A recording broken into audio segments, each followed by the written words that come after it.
kindness in us the commitment for an inclusive, all-embracing way of life, which Gandhi called non-violence.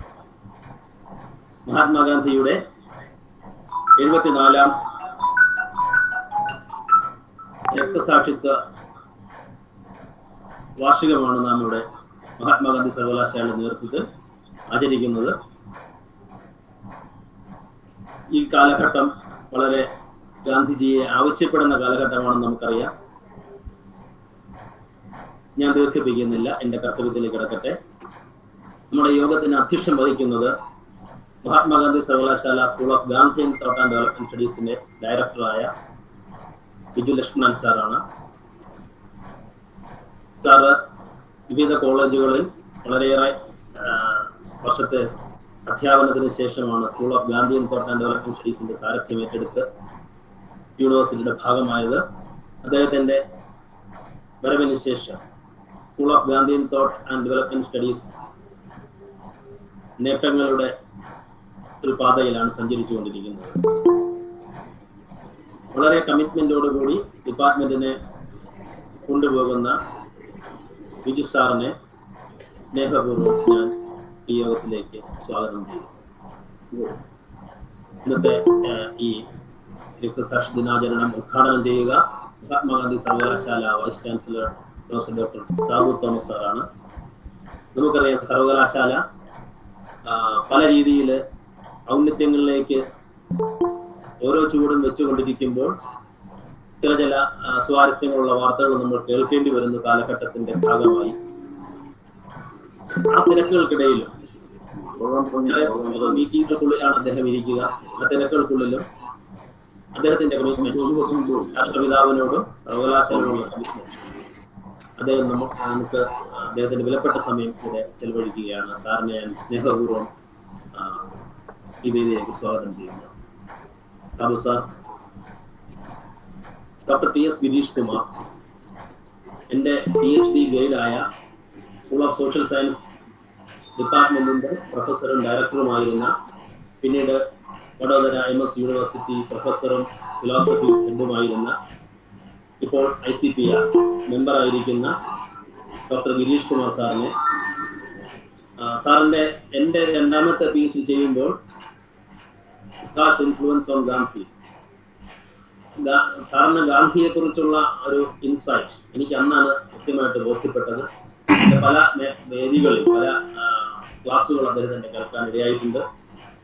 ഇന്നത്തെ ഈ കാലഘട്ടത്തിന് അനുയോജ്യമായ രീതിയിൽ തന്നെ ഒരു ക്ലാസ് എടുക്കാൻ പറ്റുമെന്ന് എനിക്ക് കൃത്യമായിട്ട് ഉറപ്പുള്ളത് കൊണ്ടാണ് അദ്ദേഹത്തെ സ്വാഗതം ചെയ്തത്. ബഹുമാനപ്പെട്ട ഗിരീഷ് കുമാർ സാറിനെ യോഗത്തിലേക്ക് സ്വാഗതം ചെയ്യുന്നു. Girish Kumar sir, welcome. Professor Girish Kumar, welcome. നമ്മുടെ ഈ മീറ്റിംഗിൽ ആശംസകൾ അറിയിക്കുക KG കോളേജ് പാമ്പാടി പ്രിൻസിപ്പളായ ഡോക്ടർ ഷൈല എബ്രഹാം ടീച്ചർ എത്തിയിട്ടുണ്ട്. ടീച്ചറിനെ സ്നേഹപൂർവ്വം സ്വാഗതം ചെയ്യുന്നു. ടീച്ചർ ഒരു വലിയ ദൗത്യം ഏറ്റെടുത്ത് നടത്തിയിട്ട് KG കോളേജിന്റെ ഒരു ഗ്ലോബൽ അലുമിനി മീറ്റ് നടത്തിയിട്ടിരിക്കുകയാണ്. ടീച്ചറിനെ സ്നേഹപൂർവ്വം സ്വാഗതം ചെയ്യുന്നു. മറ്റൊരു പ്രധാന വ്യക്തിത്വം മഹാത്മാഗാന്ധി യൂണിവേഴ്സിറ്റി NSS കോർഡിനേറ്ററായ ഡോക്ടർ രേഖാരാജാണ്. ടീച്ചറിന് കയറാൻ പറ്റിയിട്ടില്ല എന്ന് എനിക്ക് രേഖാരാജ് ടീച്ചർ കയറിയിട്ടുണ്ട്. ടീച്ചറിനെയും എന്നെയുമാണ് ഈ ചുമതല ഏൽപ്പിച്ചിരുന്നത്. ടീച്ചറിന്റെ അമ്മയുടെ അകാലത്തിലുണ്ടായ നിര്യാണം ടീച്ചറിനെ കുറച്ച് ബുദ്ധിമുട്ടിച്ചു എന്ന് എനിക്കറിയാം. എങ്കിലും അതിനിടയിലും ടീച്ചർ എത്തിയിട്ടുണ്ട്. ടീച്ചറെ ഞാൻ സ്നേഹപൂർവ്വം യോഗത്തിലേക്ക് സ്വാഗതം ചെയ്യുന്നു.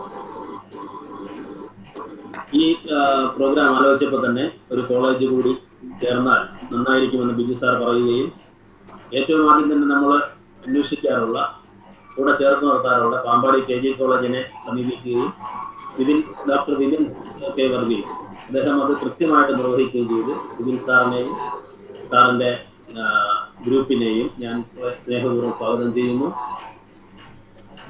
School of Gandhian thought and development സ്റ്റഡീസിലെ വിദ്യാർത്ഥികൾ, പാമ്പാടി KG കോളേജിലെ വിദ്യാർത്ഥികൾ, post graduate diploma in yoga വിദ്യാർത്ഥികൾ, മറ്റ് ഗവേഷകർ, സുഹൃത്തുക്കൾ ഒരുപാട് പേര് ഈ യോഗത്തിൽ പങ്കെടുക്കുന്നുണ്ട്. എല്ലാവരെയും സ്നേഹപൂർവ്വം സ്വാഗതം ചെയ്തുകൊണ്ട് ഞാൻ അധ്യക്ഷന് മൈക്ക് കൈമാറുന്നു. Thank U.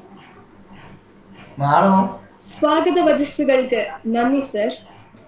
അധ്യക്ഷ പ്രസംഗത്തിനായി school of Gandhian thought and development സ്റ്റഡീസിന്റെ ഹെഡ് ഓഫ് ഡിപ്പാർട്ട്മെന്റ് ആയ ഡോക്ടർ ബിജു ലക്ഷ്മണൻ സാറിനെ ആദരപൂർവ്വം ക്ഷണിക്കുന്നു. Sir. Thank you. Most respected Professor Sadhu Sir, Honorable Vice Chancellor of Mahatma Gandhi University, Professor T.S. Girish Kumar, my colleague Dr. Bharatheeyam, Dr. Shaila Abraham, Principal, KG College, Bambadi, Dr. Vipin Varghese, KG College, Dr. C.R. Khalil Spindra Kumar, Coordinator of this program, dear students, research scholars, and the friends, colleagues, and dear students from other colleges.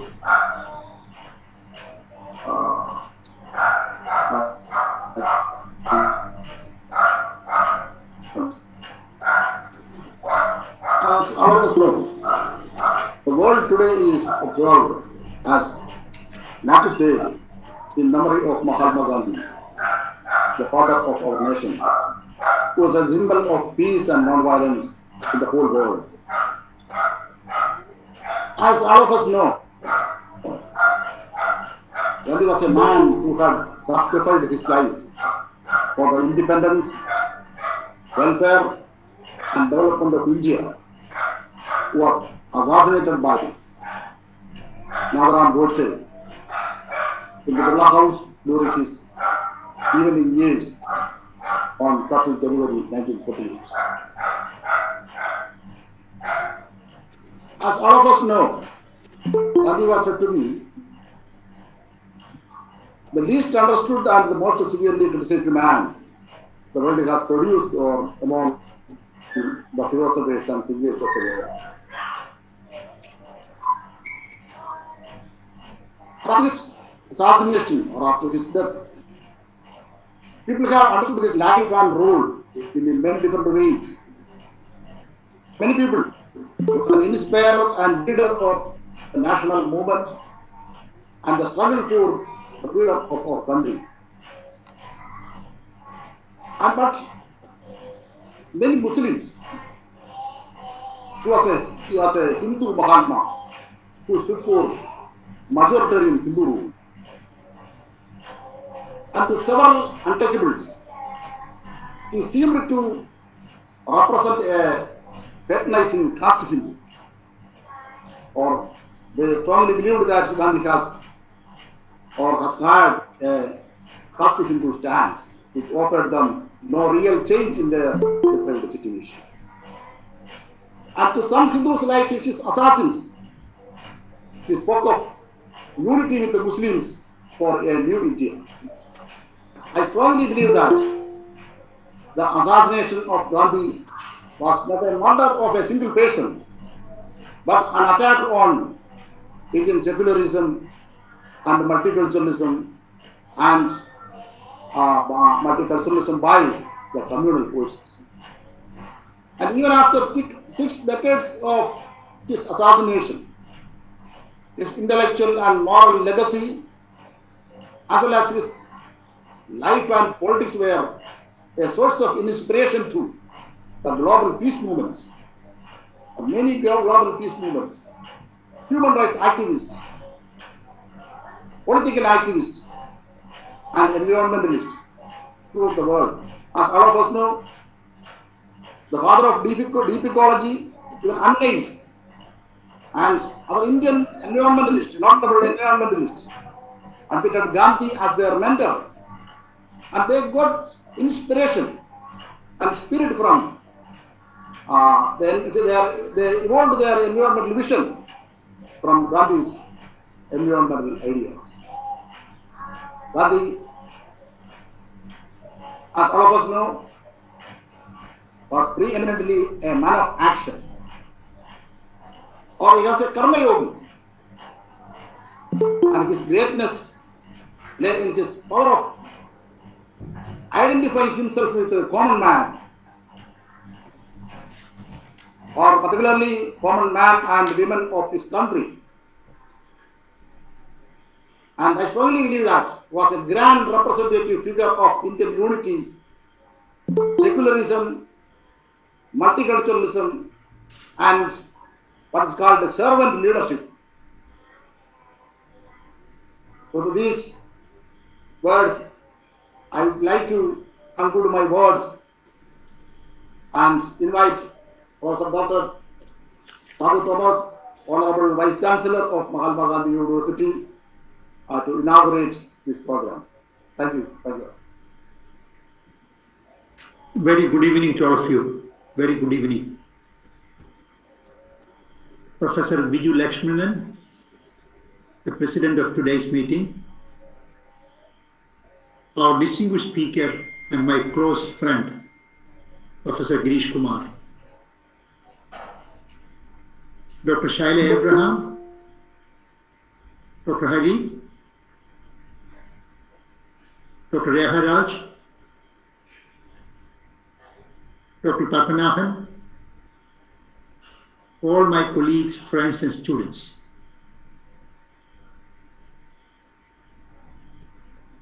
Dear friends, today we are remembering the father of our nation.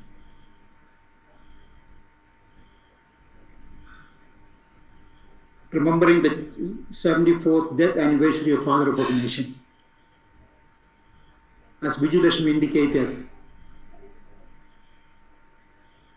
our father of the nation was assassinated in 1948, January 30. In the Birla House compound, now the compound is known as Gandhi Smriti. I had been to the Smriti several times. Dear friends, wherever I travel, I always start my presentation with the illustration of father of our nation. And I always mention that our university was the first in the country to be named after Mahatma Gandhi. I think we are all proud of it.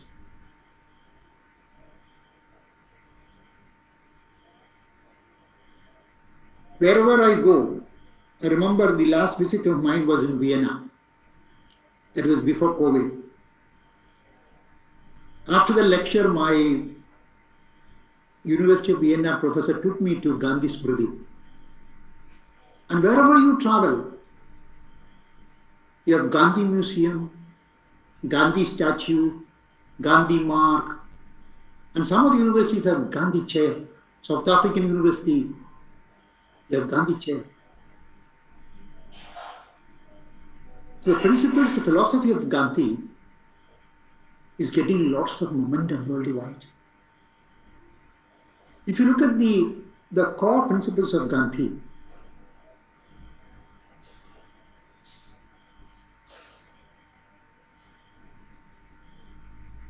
the core principles include truth, non-violence, satyagraha, sarvodaya. I would say these are the four pillars of Gandhian philosophy. And the world was really surprised and shocked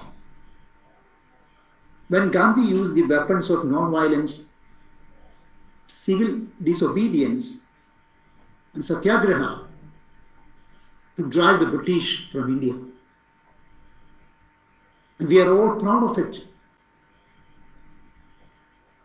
And again, if you look at the Gandhian philosophy, Gandhian mode of development, he always talks about the local needs, local materials, village participation, self-reliance, rural industrialization, sustainability.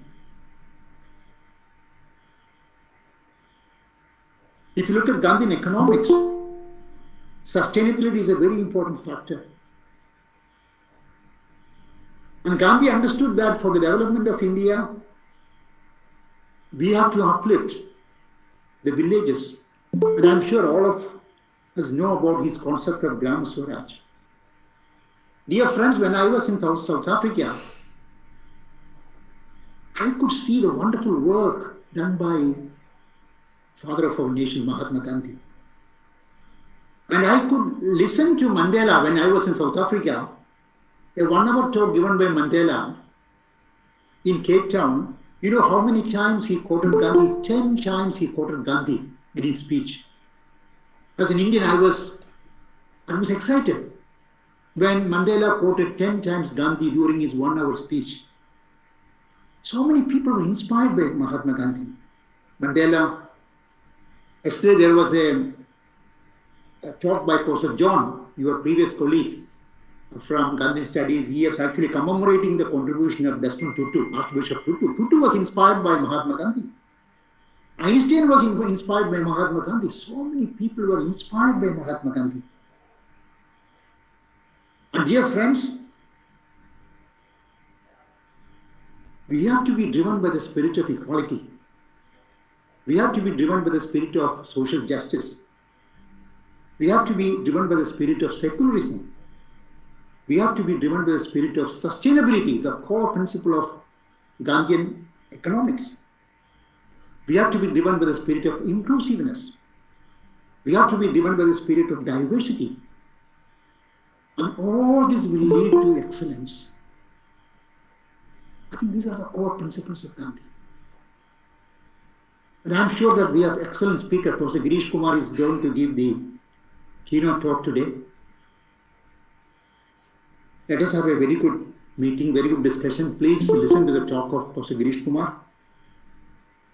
With all your permission, I declare that today's meeting, commemorating the father of our nation, the 74th death anniversary, has been opened. And I extend a warm welcome to Professor Girish Kumar to start his lecture. Please, Professor Girish Kumar.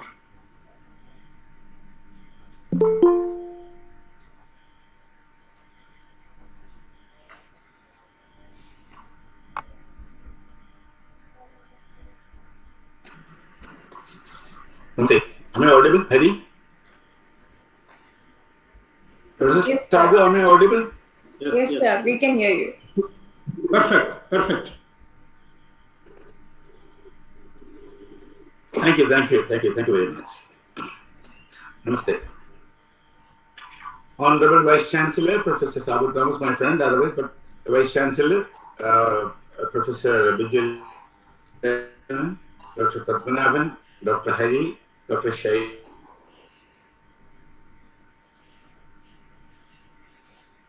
other dignitaries, and my dear students. 74th year of Bapu's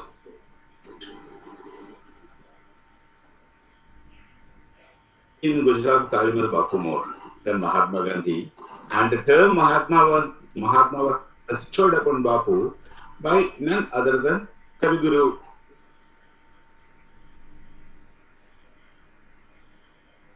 Tagore, whom the Bengalis call as Rabi Thakur. So, 74th year post martyrdom, Wednesday.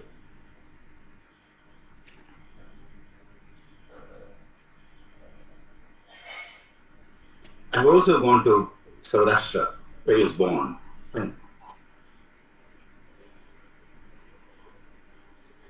It was very unfortunate for the Sanskrit aspect.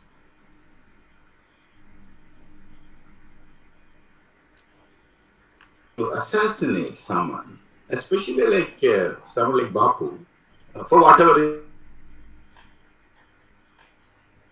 is, but that was indeed one of the most unfortunate incidents that happened in our nation.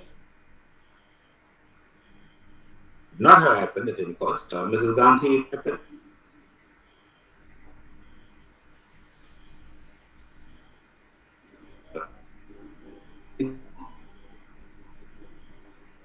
Of the Bapu is more known for something like ahimsa. See, as a student of philosophy, if you look at the roots of from where the concept of ahimsa comes to him, and what really makes Bapu great, as Professor Sabu was telling, it is right. He's one person who has maximum number of statues all over the world. Everywhere you have Bapu statue, everywhere all over the world. And he's most talked, most liked, most respected. Not like common other leaders, most respected and hardly controversial. So such a personality, what constitutes his personality is something that you should learn and pick up those constituents that constituted the personality of Bapu to represent Bharat wherever he go. I am very happy and to say and proud of Professor Sabu that my two sons who are polymer engineers, they say whenever somebody comes from abroad to the, one is a quality controller with IKEA, Swedish, another one is with Seat, and is in Mumbai. He is to be a general manager now, very young to be a GM. They always ask, where did you study? They studied in Mahatma Gandhi University. The moment there's a Mahatma Gandhi University, they ask, do you know Professor Sabu Thomas? Then they used to say, my father's friend. Okay. It's our father's friend. So that many times, he made me proud. He made my children proud. Thank you, Professor Sabu. You have done a great work as a scientist all over the world. And of course, I knew it that time only. 20 years before I knew how you had been working. 20 years before. It's not nothing new. So this was expected of you. Thank you, great. So let us, as a student of philosophy, let me go into, see, philosophers trace the concept. We go into the etymology, we go into the roots from where the concepts evolved. And generally, philosophers understand that most of the concepts originate with the first ever written book of mankind, which is the Rig Veda, undoubtedly. So let's see from where Bapu gets the concept, and that is very important. People have a popular misunderstanding that Bapu gets the concept of ahimsa from Buddhism, which is not very right. Buddhism in the beginning had not paid much attention to the concept and practice of ahimsa, but Jainism did. And Jainism borrowed the concept of ahimsa from nowhere other than Rig Veda itself. Let's say it begins with the concept of Rita, Rig Veda. Rida is a concept which is repeated in the Rig Veda more than 390 times and repeated throughout the Rig Veda several times, even otherwise. It talks about the natural order and balance of things. And from the concept of balance evolves a concept of dharma. And ahimsa actually belongs to Rig Veda. And we will talk about it later, which is discussed later by Chandogya Upanishad. See, Upanishads and Vedas are so related that the Vedic enigmatic suktas are rather simplified for common intellectual understanding of scholars through the Upanishads. That is how Vedas and Upanishads are related. Every Upanishad belongs to one of the other Vedas. So Chandogya Upanishad discusses about the concept of ahimsa, and it brings out 10 forbearances, 10 principles that one should avoid, 10 forbearance. And there I just quickly say, ahimsa, it begins with ahimsa. Ahimsa, satya, asteya, brahmacharya, deya, arjava, kshama, triti, mitahara, and shaucha. From this, Bapu takes 5 because Mahavira took 5. And the Mahabharata discusses ahimsa at several places, and many texts of Dharma Shastras also speak about the concept of ahimsa. Now, before I go into Bapu, let us see how the Vedic Dharma understands the concept of ahimsa. The Vedic Dharma's understanding of ahimsa is different from the Mahavira's Jain understanding of ahimsa. I'll just make it clear. The Vedic Dharma talks about ahimsa on the basis of Varnashrama Dharma. Vedic Dharma says ahimsa paramo dharma, ahimsa paramo dharma, it is parama dharma. But dharma himsa tathaiva cha. The same appears, this expression appears in Taittiriya Shaka of the Yajurveda, repeated at Adi Parva, Vanaparva, through Markandeya Muni, and later we see Sri Krishna endorsing it through Mahabharata. Ahimsa paramo dharma, undoubtedly. But dharma himsa is also parama dharma, they say. This is what the Vedic dharma speaks. Now, how the difference between Sanatana Vedic dharma and Jainism is very interesting. Buddhism had not given much importance to ahimsa in the beginning, but later we find Buddhism popularizing ahimsa. Now, Bapu's practice of ahimsa comes to Bapu from Jainism through, you must have heard, Bapu says that his spiritual guru is Srimad Rajchandra. Many people must have not heard this name, Srimad Rajchandra. Srimad Rajchandra was not a Jain Muni. He was Jain, Digambara Jain, like you doesn't understand. He was not a Jain, he was not a Muni. He was a diamond merchant. But these diamond merchants had become Bapu's spiritual guide. From Srimad Rajchandra, Bapu gets the Pancha Mahavratas as quoted by Mahavira. From where he also picks up Pancha Mahavratas and he gives importance to ahimsa in the beginning. Now, Srimad Rajchandra is very interesting. There's a Gujarati play which they do it on the stage. And they're not a small play, it was a very, very professional play, drama troupe. 25 lakhs for the one show. They do it beautifully. About Srimad Rajchandra, I was fortunate to have witnessed that here once a few years before, beautifully presented how Srimad Rajchandra is. Bapu, see this shown, the play says Bapu comes from South Africa, suited, booted, totally European, comes to Mumbai and happens to meet Srimad Rajchandra. Srimad Rajchandra is not very elder to Bapu, they're 2-3 years difference only. Initially, Bapu, who was educated in England, barrister, son of a minister of Saurashtra. He's not a small person. Son of a Saurashtra minister, very, very affluent and very exposed person. We see him, we know him from South Africa as a social activist, but otherwise, he comes from a very, very aristocratic and very rich family. He won't care about a Jain merchant. But this show, he doesn't bother about Srimad Rajchandra. Somebody says you meet him and Rajchandra meets him. Bapu goes to meet him. Rajchandra calls him Mohan. Bapu's name is Mohan Das. Mohan, he was sitting and talking. After 10 minutes of talking with Srimad Rajchandra, we find Bapu's getting down from the chair and sitting on the floor at his feet, though he is only 2-3 years older than him. And their continuous letter correspondence. Bapu used to regularly write to Srimad Rajchandra, he regularly replies, and their relation became so intense. And throughout life, Bapu was given clear guidance from Srimad Rajchandra. Otherwise, he is not bothered. He is not a famous man. He doesn't into public thing. Let us work. It's diamond merchant. Fine. That's all. Now, the difference between how Jains adopted Pancha Mahavratas, the 10 forbearance, from that 5 Mahavira picks up, that they makes it necessary and universal. Ahimsa should be universal and necessary. Jains do it.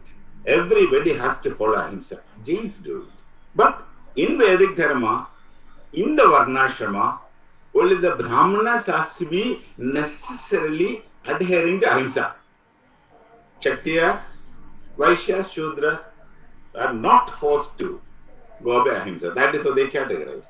Now the Varnashrama Dharma creates a lot of confusion in people's mind.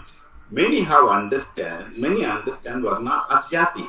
Jati is an entirely different business than Varna. Varna is a quality concept. X with given quality is from X Varna.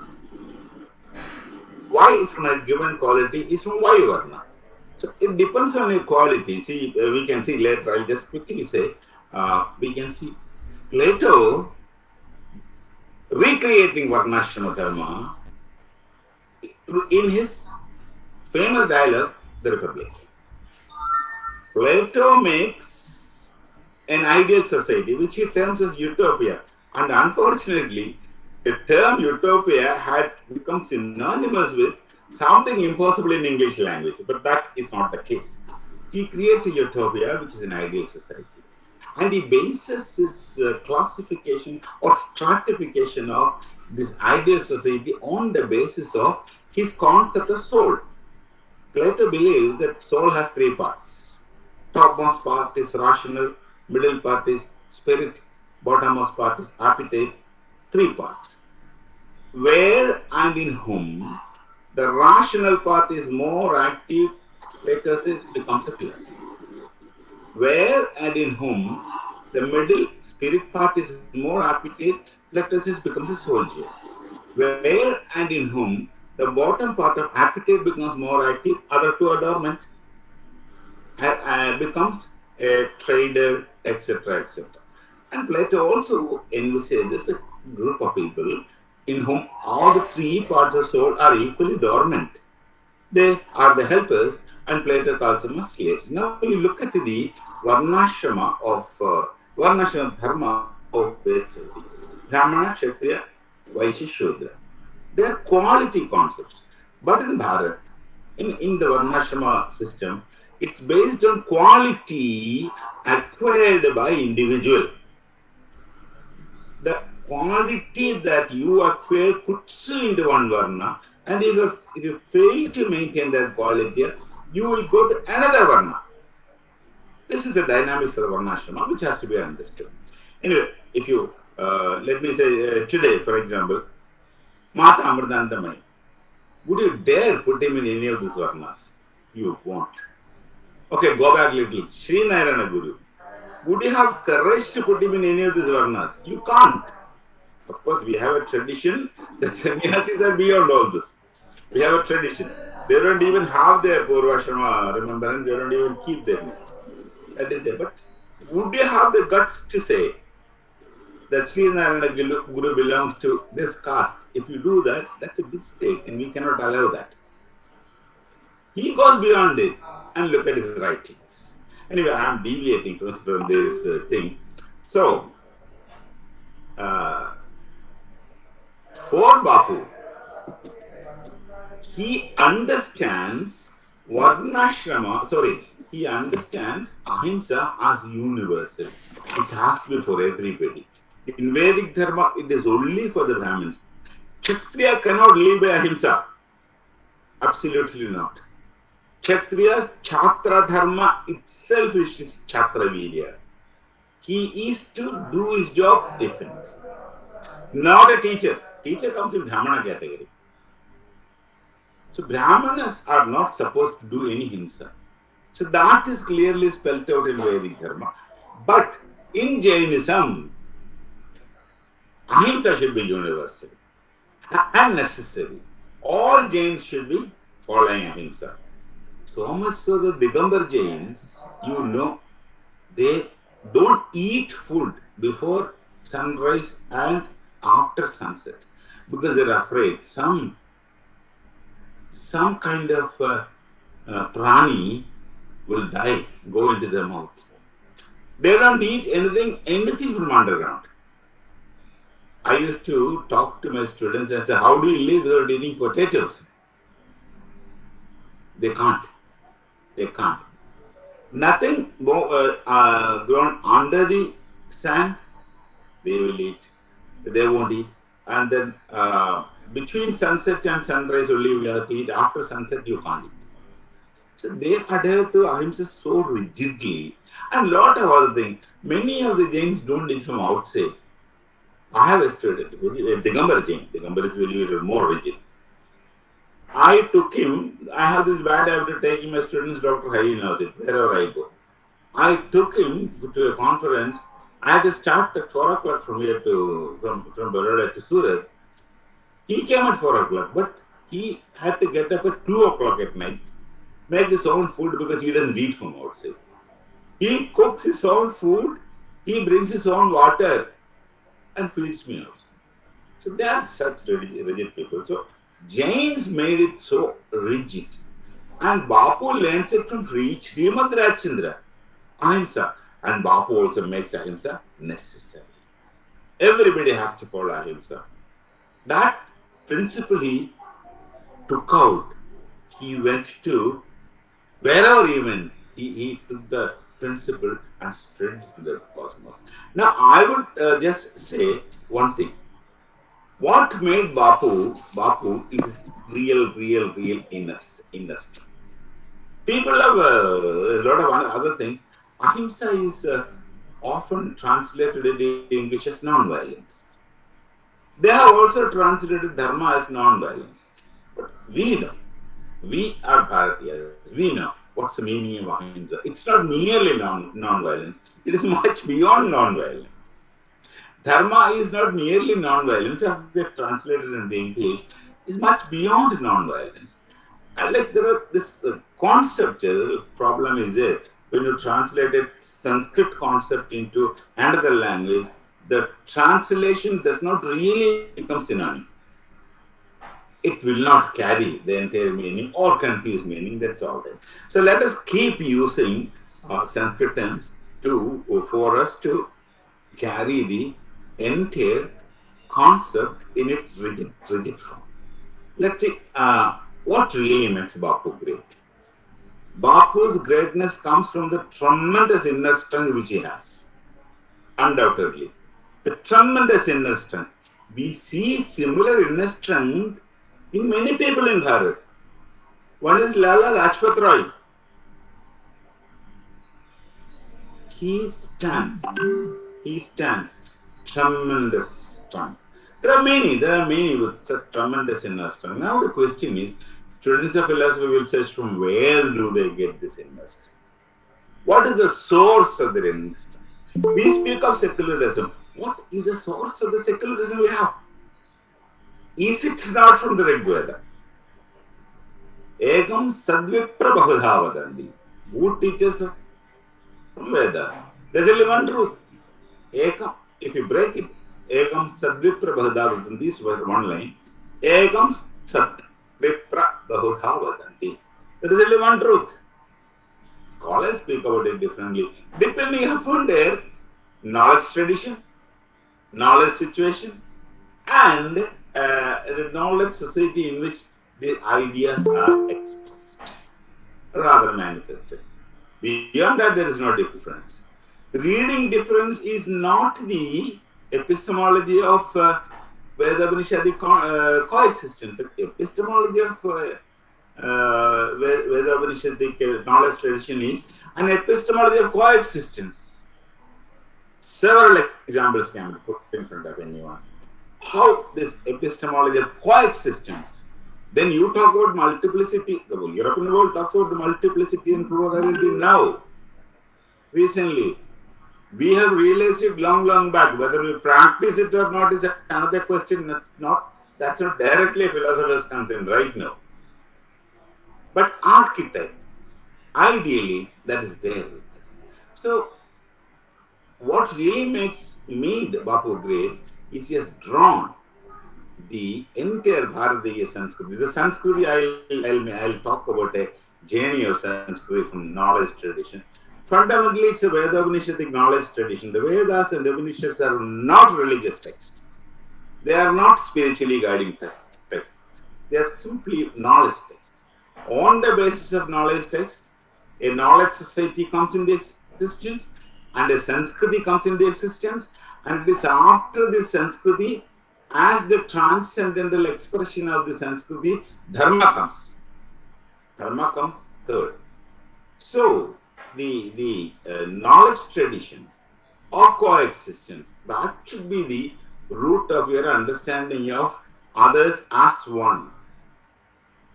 So, what makes Bapu great is the strength which he draws from the Veda Upanishad, the knowledge tradition, which is Bharatheeyam Sanskrit.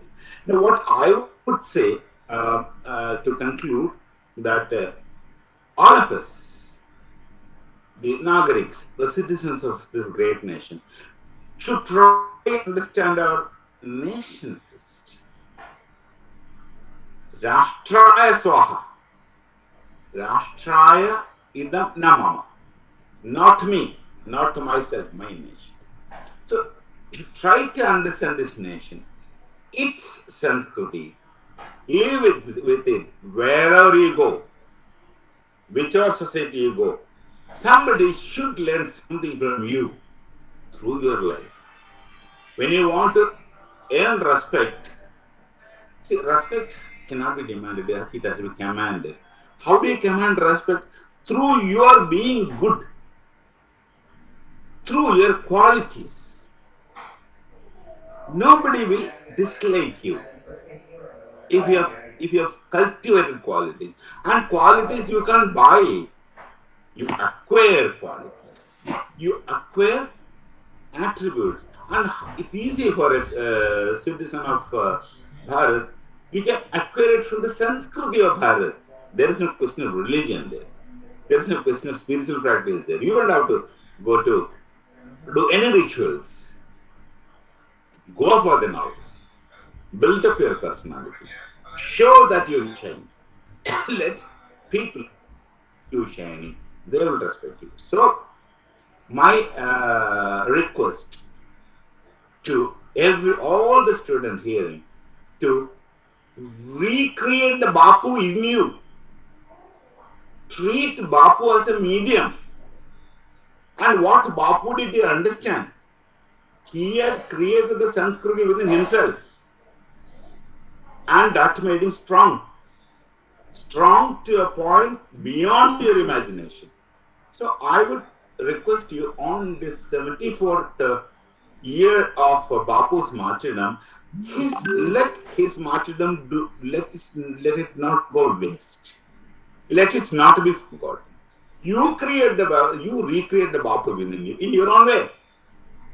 Be good to show your Sanskriti, show your polished thoughts, show your empathy to not only human beings around you, animals, animate, inanimate, nature. We have a tradition of calling Thou is Shanti. Environment, people speak today, but we spoke of environment long before. Thou has Shanti, Vanaspade Shanti, Apas Shanti, etc., etc., etc. We offer peace to all the directions, Aushadhaya, Vanaspati, and finally to the person who is offering Shanti to himself. Sama Shanti. So these are all taught to us. These are all there in front of us. Go, look for it, invent, find the Bapu in it, not only in the 500 rupees note. Look at the Bapu in it, understand Bapu, recreate. Let us pay tribute to that great soul. He said, you go to Sabarmati, it is written there, my message is my life. He had the courage to say that. He did not say it, somebody created it. Like nobody had declared him as father of the nation, but we accept him as father of the nation. Nobody declared him as father of the nation because nobody calls anybody Maharshi. Nobody declares somebody as a Maharshi. It's people who call it. Bapu is father of the nation because people believe that he is father of the nation. No official declaration required. Tagore called him Mahatma, everybody started calling him Mahatma. Go to Sabarmati, the entrance itself it's written.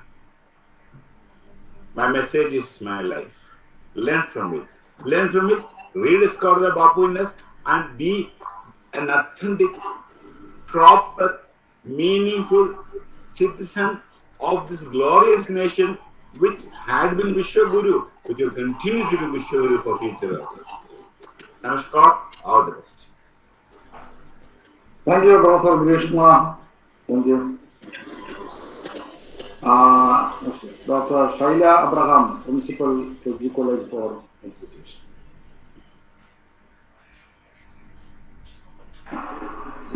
ആദരണീയ അധ്യക്ഷൻ doctor Biju Lakshman sir, ഉദ്ഘാടകൻ സമാരാധ്യനായ doctor Sabu Thomas sir, മുഖ്യ പ്രഭാഷകൻ doctor T S Girish Kumar sir, ആദരണീയ doctor Rekharaj ma'am, കോർഡിനേറ്റേഴ്സായ പ്രിയപ്പെട്ട Hari sir, Bipin sir, miss Philomina, ഈ യോഗത്തിൻ്റെ പ്രായോജകരായ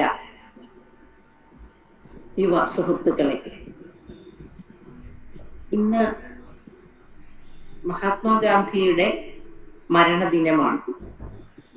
കുറച്ചുകൂടി കഴിയുമ്പോൾ അത് നമ്മുടെ നാടിനു വേണ്ടി ജീവൻ അർപ്പിച്ച ധീര ദേശാഭിമാനികളുടെ എല്ലാ മരണത്തെ സ്മരിക്കുന്ന ദിവസമായി മാറുന്നു.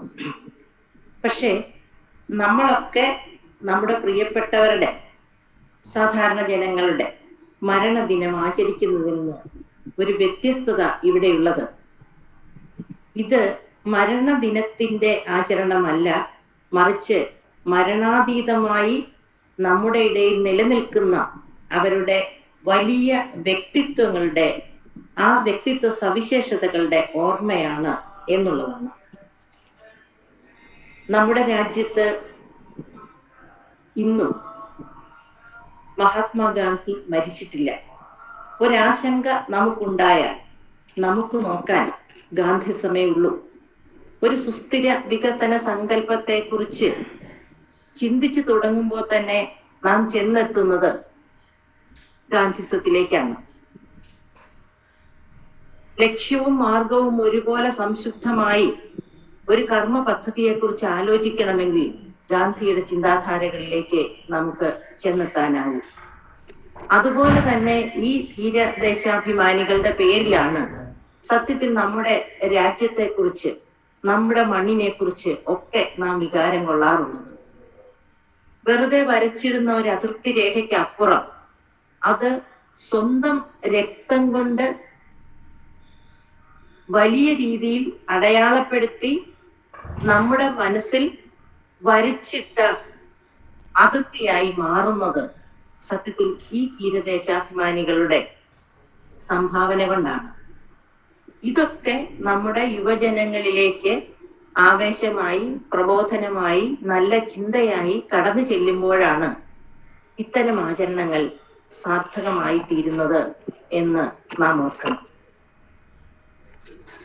ഇന്നും നമ്മെ സംബന്ധിച്ചിടത്തോളം ഒരു ഉന്നതമായ ലക്ഷ്യത്തെക്കുറിച്ചോ അല്ലെങ്കിൽ നല്ലൊരു കർമ്മ പദ്ധതിയെക്കുറിച്ചോ ഉത്തമമായ പൗരബോധത്തെക്കുറിച്ചോ ഒക്കെ പഠിപ്പിക്കണമെങ്കിൽ ഒരു നല്ല മാതൃക കാട്ടിക്കൊടുക്കാൻ നമ്മുടെ കയ്യിൽ ഇല്ലാതെ, നമ്മുടെ ചുറ്റുപാടും ഒരു മാതൃക ഇല്ലാതെ വരുന്ന അവസരത്തിലാണ് നാം ഇപ്പോഴും പറയുന്നത്, ദാ അങ്ങോട്ട് നോക്കൂ, അവിടെ ബാപ്പു ഉണ്ട്. ശ്രേഷ്ഠമായ ജീവിത മാതൃകയ്ക്ക്, ഭൗമിക ജീവിതം എങ്ങനെയാവണം എന്ന ധാരണയെക്കുറിച്ച്, നല്ല ഒരു രാഷ്ട്രീയ സങ്കല്പത്തെക്കുറിച്ച്, നല്ല പൗരബോധത്തെക്കുറിച്ച്, നല്ല കർമ്മ പദ്ധതിയെക്കുറിച്ച്, ശരിയായ അധികാര സങ്കല്പത്തെക്കുറിച്ച്, എന്തിനെ കുറിച്ചായാലും നമ്മുടെ യുവാക്കൾ എങ്ങനെയായിരിക്കണം എന്നതിൻ്റെ സുസ്ഥിത മാതൃകയായി ഇവയൊക്കെ പ്രവർത്തിക്കുന്നു. ഈ ഓർമ്മകൾ ഇന്നും നമ്മുടെ മുന്നിൽ നിൽക്കുന്നു. അതുകൊണ്ട് തന്നെ ഈ ഓർമ്മകളെ ഒന്ന് പുനരുജ്ജീവിപ്പിച്ച് അത് നമ്മുടെ യുവാക്കളുടെ മുന്നിലേക്ക് വഴിവിളക്കായി വെച്ചു കൊടുക്കുന്നിടത്ത് ഇത്തരം ആചരണങ്ങൾ സാർത്ഥകമാകുന്നു. ഇതിനായി നമ്മോട് സഹകരിച്ച നമ്മുടെ Gandhian studies department, MG university, yoga centre, എല്ലാവരോടും KG കോളേജിന് കടപ്പാടുണ്ട്.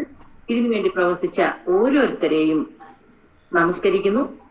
അങ്ങേയറ്റം സന്തോഷത്തോടെ ഈ ഒരു ആചരണം നമ്മുടെ വിദ്യാർത്ഥികൾക്ക് ഒരു മാർഗദീപമായി മുന്നിൽ നിൽക്കട്ടെ എന്ന് ആശംസിച്ചുകൊണ്ട് വിരമിക്കുന്നു. നന്ദി, നമസ്കാരം. Thank you, Shaila teacher, for your inspiring words. Dr. Rekharaj. Good evening, all. I'm so much honored and privileged to be here in this evening. So happy to have a program like this on the occasion of the nation remembering our great father of India, perhaps the most influential or famous figure that is produced by Mother Nation. Gandhi, I was listening to all speakers who were talking about the philosophical and political contributions of Mahatma Gandhi and his relevance even today for having have produced a visionary imagery about the mother our nation. I may talk about how Gandhi, as a political strategist who believed in the democratic process of expressing dissent. Nowadays, we are lacking that kind of democratic approach when we are facing a dissent with our opposite political rivalries or the people who are disagree with certain points. We are living in a country or living in a era where political dissent become a crime and where the people are targeted and people are harassed for being disagree with the positions and policies of our governments or those who are in a privileged position. But still, we know that the ideas and the practical wisdom that is contributed by Gandhi is still relevant in our political scenario.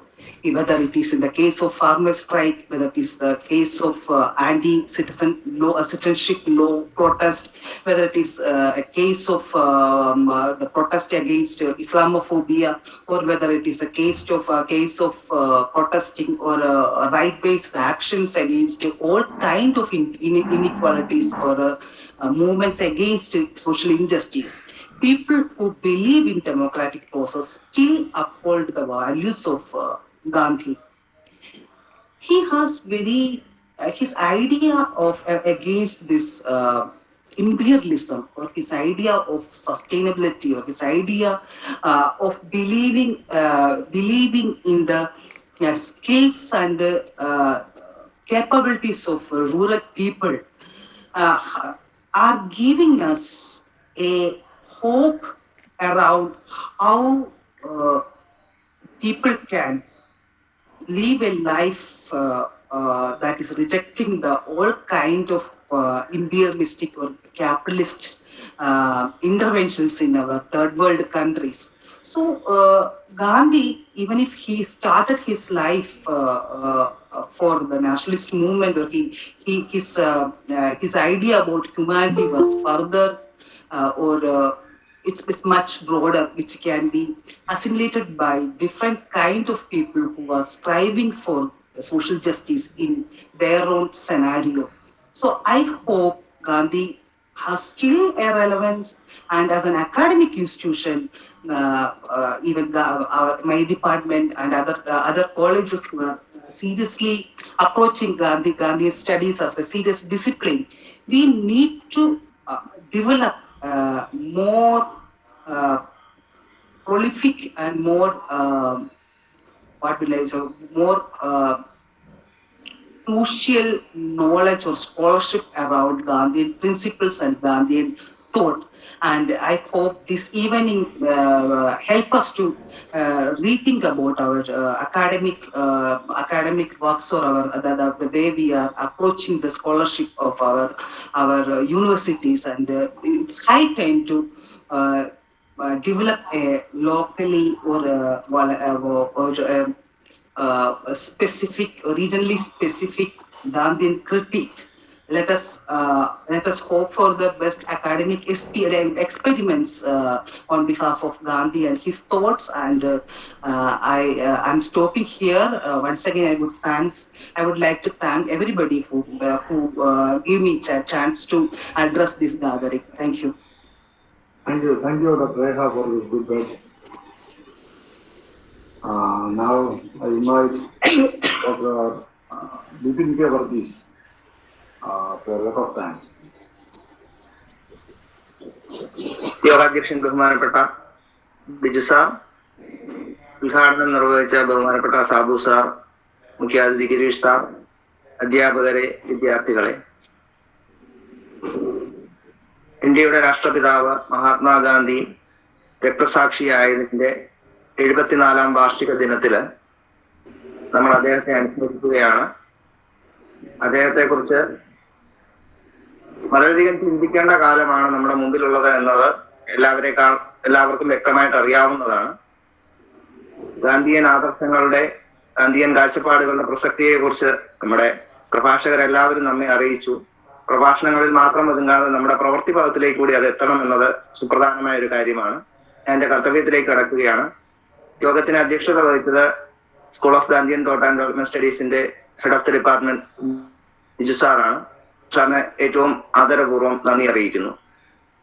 നമ്മുടെ യോഗം ഉദ്ഘാടനം ചെയ്തത് മഹാത്മാഗാന്ധി സർവകലാശാലയുടെ vice chancellor ബഹുമാനപ്പെട്ട Sabu Thomas സാറാണ്. സാറിനെയും ഏറ്റവും ആദരപൂർവ്വം ഈ യോഗത്തിന്റെ നന്ദി അറിയിക്കുന്നു. മുഖ്യപ്രഭാഷണം നിർവഹിച്ചത് ബഹുമാനപ്പെട്ട ഗിരീഷ് കുമാർ സാറാണ്. ഗാന്ധിയൻ ആദർശങ്ങളെ കുറിച്ച് വളരെയധികം കാര്യങ്ങൾ അദ്ദേഹം നമ്മോട് പങ്കുവച്ചു.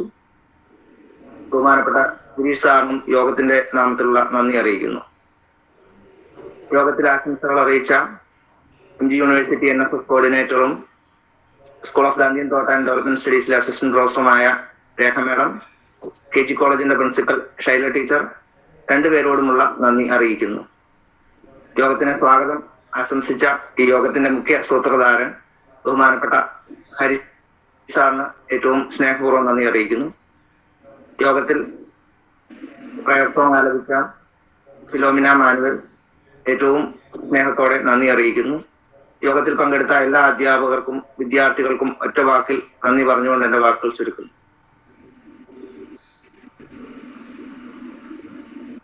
ടീച്ചറെ വളരെ നന്ദിയുണ്ട്. നമ്മുടെ പ്രോഗ്രാമുകളിലൊക്കെ ഇത്തരത്തിൽ സഹകരിക്കുന്നതിന്റെ മുമ്പൊരു പരിപാടിയിലും വളരെ ഭംഗിയായിട്ട് സഹകരിച്ചു. വീണ്ടും നമ്മളോട് ഇതിനെ പരിപാടികളിൽ സഹകരിക്കണം ഞങ്ങൾ ക്ഷണിക്കും. വളരെ ആത്മാർത്ഥമായിട്ട് ടീച്ചർ നമ്മളോട് സഹകരിച്ചിട്ടുണ്ട്. അതുപോലെ തന്നെ ബിപിൻ സാറും പിന്നെ എന്തും നമ്മുടെ പരിപാടികളിൽ വളരെ ആത്മാർത്ഥമായി സഹകരിച്ചിട്ടുണ്ട്. ഗിരീഷ് സാറ് സുഖമായിട്ടിരിക്കുന്നല്ലോ? നന്നായിരിക്കുന്നു. താമസം എവിടെ? കൊല്ലത്ത്